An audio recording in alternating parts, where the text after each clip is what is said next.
August 25వ తేదీ మంగళవారము.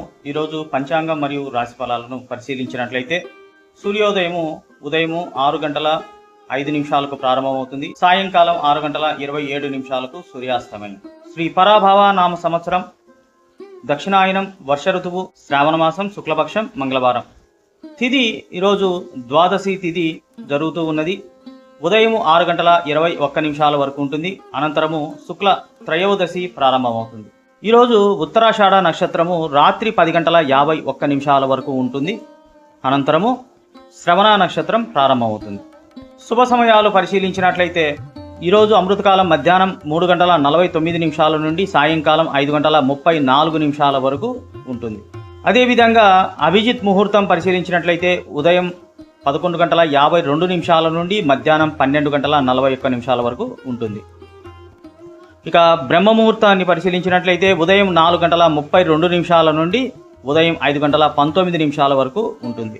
ఇక రాహుకాలం ఈరోజు మధ్యాహ్నం 3 గంటల నుండి 4:30 వరకు ఉంటుంది. ఎవరైనా సరే అమ్మవారి గుడిలో రాహుకాల దీపాన్ని వెలిగించినట్లయితే చాలా మంచిది. ఇక దుర్ముహూర్తాన్ని పరిశీలించినట్లయితే ఉదయం 8:34 నుండి ఉదయం 9:23 వరకు ఉన్నది. అదేవిధంగా రాత్రి 11:07 నుండి రాత్రి 11:53 వరకు ఈ దుర్ముహూర్తము కొనసాగుతుంది. ఇక వర్జము పరిశీలించినట్లయితే ఉదయం 5:16 నుండి ఉదయం 7:01 వరకు ఉన్నది. యమగండ కాలం పరిశీలించినట్లయితే ఉదయం 9:11 నుండి ఉదయం 10:43 వరకు ఉన్నది. అశుభ ముహూర్తాలు. ఈ సమయాలలో ప్రయాణాలు చేయకపోవడం చాలా మంచిది. దూర ప్రయాణాలు అస్సలు కూడా చేయకూడదు.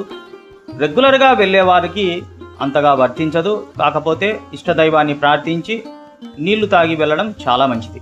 ప్రదోష సమయము ఈరోజు పరిశీలించినట్లయితే సాయంకాలము 6:27 నుండి రాత్రి 8:51 వరకు ఉంటుంది. ఈ సమయంలో శివాలయంలో ప్రదక్షిణలు చేయడం కానీ, ఇంటిలోనే శివ స్తోత్రాలు కానీ, శివ అష్టోత్తరాలు కానీ చదవడం చాలా మంచిది.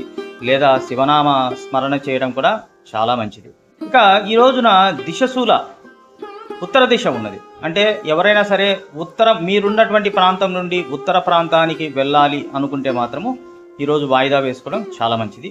ఇక ఈరోజు రాశి ఫలాలను పరిశీలించినట్లయితే మేషరాశి వారికి అనుకూలంగా ఉన్నది. అదేవిధంగా వృషభ రాశి వారికి కూడా అనుకూలంగా ఉంటుంది. కర్కాటక రాశి, సింహరాశి వారికి అనుకూలంగా ఉంటుంది. కన్యా రాశి వారికి అనుకూలంగా ఉంటుంది. వృశ్చిక రాశి వారికి అనుకూలంగా ఉంటుంది. ధనుస్సు రాశి వారికి అనుకూలంగా ఉంటుంది. మకర రాశి వారికి అనుకూలంగా ఉంటుంది. మీన రాశి వారికి కూడా అనుకూలంగా ఉంటుంది. ఇక కేవలము మిథున రాశి, తులారాశి, కుంభరాశి జాతకులకు మాత్రం ఈరోజు అంత అనుకూలంగా ఉండదు. సుబ్రహ్మణ్య స్వామి ఆరాధన చేయడం, సుబ్రహ్మణ్య స్వామి భుజంగం కానీ, సుబ్రహ్మణ్య స్వామి అష్టోత్తరం కానీ చదవడం చాలా మంచిది. వీలైతే మీకు దగ్గరగా సుబ్రహ్మణ్య స్వామి ఆలయాలు ఉంటే సందర్శించడం చాలా మంచిది. ఇది ఇవాల్టి పంచాంగం మరియు రాశి ఫలాలు.